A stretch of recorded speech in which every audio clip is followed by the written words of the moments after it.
Hello everybody, I'm Arlino Magalhães and I will present the work Indexed Log File toward Main Memory Database Instant Recovery. Main memory databases can provide very high throughput, given that the primary database resides in main memory. However, these systems are more sensitive to system failures because of memory volatility. Most of main memory databases store a logical redo on log in which records are written sequentially to secondary memory. As the log file is sequential, after a failure, the log records are sequentially read to recover the database. It's important to point out that the database is available only after the recovery process is finished. In this sense, we propose an instant recovery approach for main memory databases. The approach allows the system to schedule even during recovery process, giving the impression that the system was instantly restored. The main idea is to organize the log file as an index structure. Thus, the technique indexes the log records in a B+ tree using tuple ID as search key in background. It's important to note that the tree loses the global LSN order, but the tree still maintains the local LSN order on each node to restore a single tuple.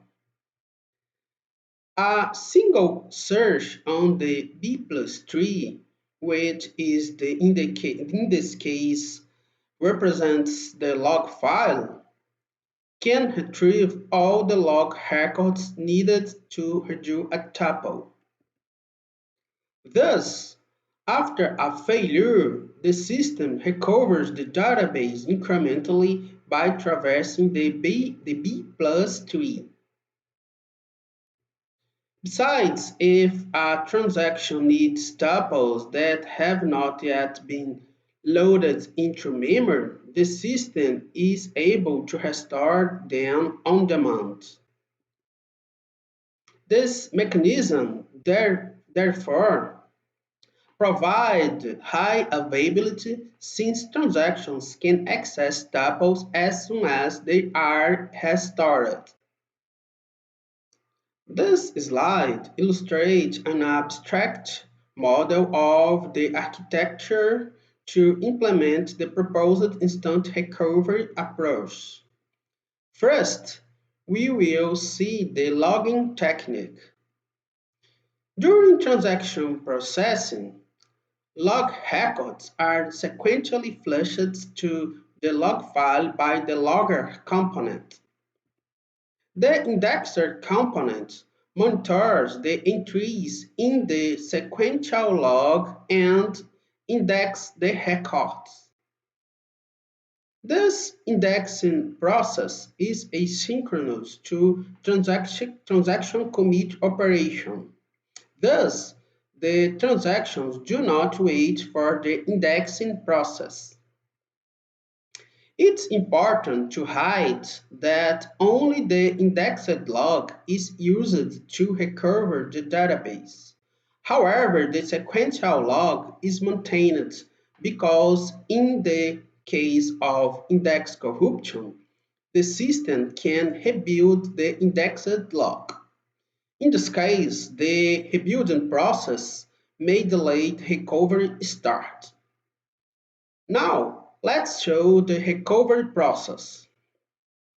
After, after a system failure, first the system checks if any records have not yet been indexed and index them. Then the recovery can begin and new transactions can be performed. The historic component begins redoing tuples into memory. After a tuple is restored, it is tagged as restored and a transaction can use it. If a transaction needs a tuple T that has not been yet loaded into memory, the scheduler component requests the restore for the tuple T. After all B plus 3 nodes have been visited, the database is completely restored and the recovery process can be finished. The proposed instant recovery approach has been implemented in the in-memory database system Redis. We performed experiments in the three different scenarios. In the first scenario, we have used the full recovery implemented by Redis database. In the second scenario, we have used the instant recovery approach proposed in this work.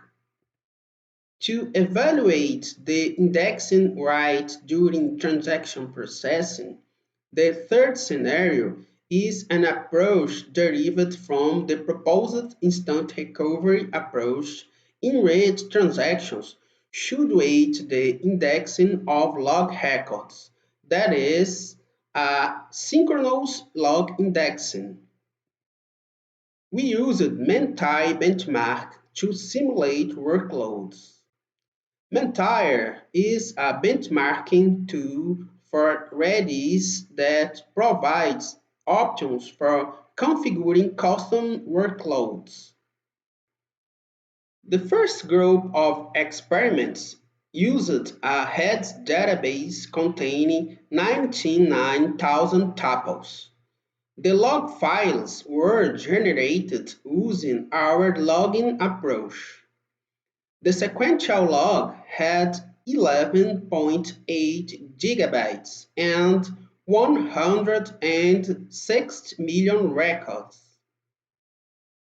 For each scenario, the system has been shut down to simulate a system failure. Thereafter, during the database restart, a workload has been submitted. This graphic shows the transaction throughput during workload submission. The vertical dashed lines indicate the final recovery time for each scenario. The results shows that the full recovery in head was the fastest approach to recover the database.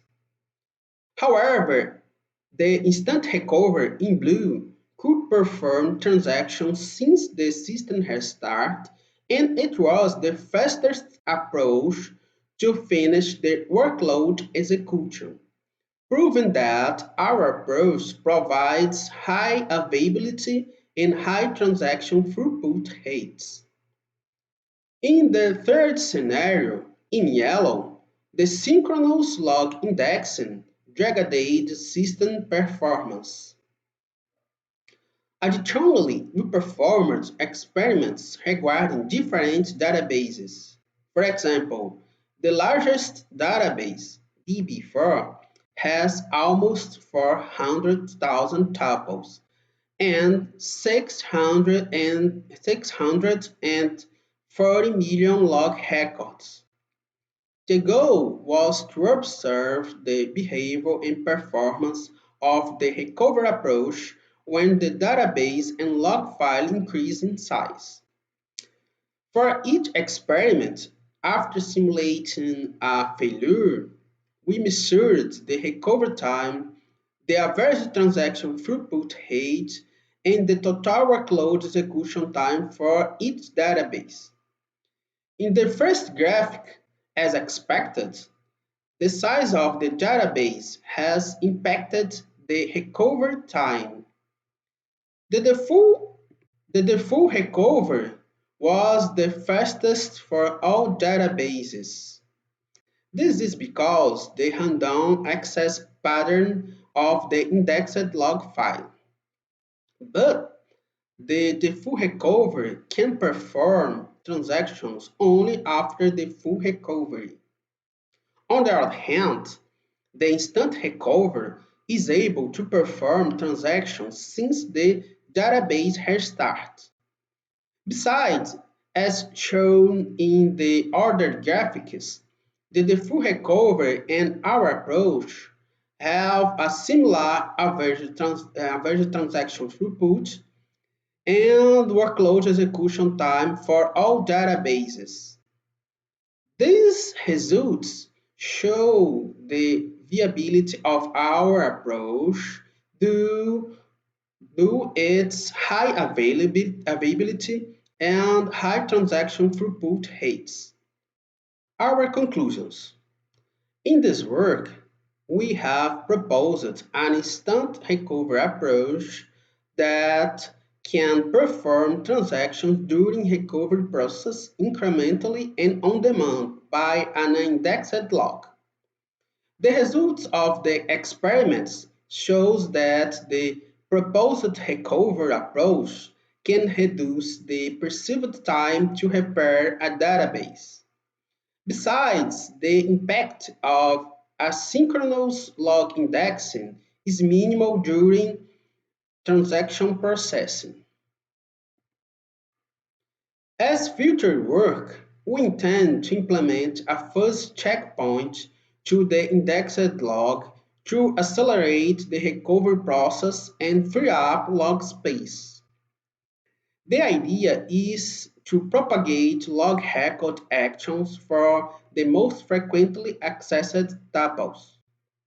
For each of those tuples, a single log record is generated in order to replace the previous log records in a leaf of the B plus tree.